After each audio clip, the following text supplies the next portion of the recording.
Estabilidade dos átomos. Vamos entender o que significa isso.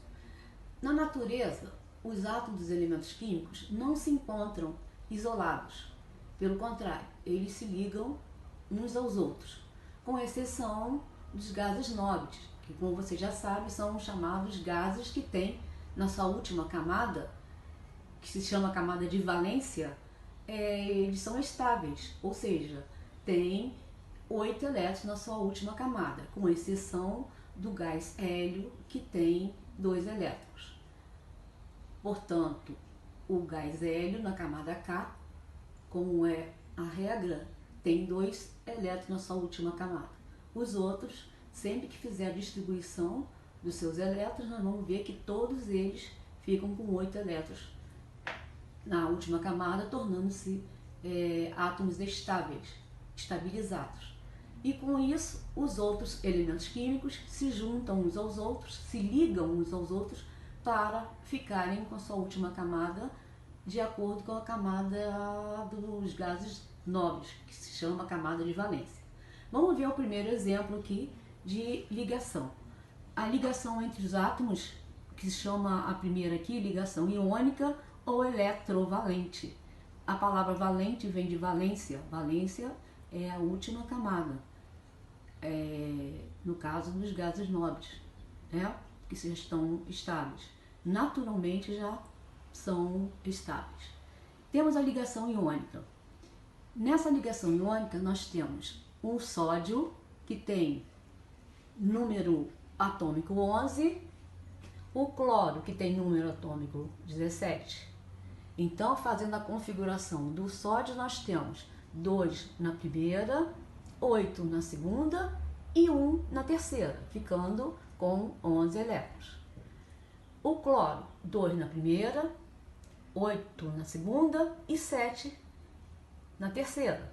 Então, o que acontece? Que pode, na distribuição aqui, na ligação, o átomo de sódio, que tem um elétron só, ele doar este elétron da sua última camada para o cloro, ficando ambos estáveis. Observe bem que o sódio ficou com 8, o cloro ficou com 8.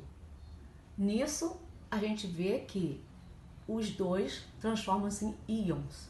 Íons são átomos eletricamente carregados. O sódio ficou positivo, que se chama íon cátion. O cloro ficou negativo, que se chama íon ânion. Por que negativo? Porque ele tem mais elétrons do que prótons. Por que positivo? Ele tem mais prótons do que elétrons. Não é isso? Vamos ver aqui um outro exemplo dessa ligação. Temos aqui o magnésio, que tem número atômico 12. Então, observem bem, o magnésio tem 2 elétrons na sua última camada. O cloro, como vocês viram no exemplo anterior, ele tem 7 elétrons. Então, se tiver 2 átomos de cloro, a gente pode ver que o magnésio vai doar um elétron para um cloro, o outro elétron para o outro cloro. E com isso, nós vamos obter a substância cloreto de magnésio, com a representação MgCl2, ou seja, um átomo de magnésio, 2 átomos de cloro. E aqui a notação de Lewis. Lewis fez essa explicação aqui, tentando organizar aquela configuração anterior da seguinte forma: o sódio doando um elétron para o cloro,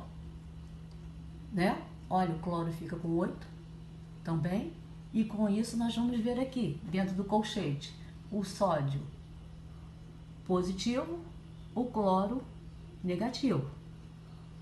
Outro exemplo, o magnésio doou 2 elétrons para 2 átomos de cloro. Observe bem que esse 2 ali é um coeficiente, significa que são 2 átomos de cloro.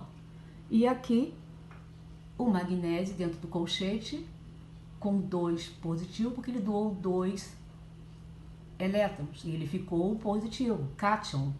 E aqui o cloro recebeu 2 elétrons, ou seja, foram 2 átomos de cloro que ficaram negativos. Esse 2 aqui embaixo significa 2 átomos de cloro. O 2 lá em cima significa 2 átomos que foram doados. Essa é a explicação da ligação iônica.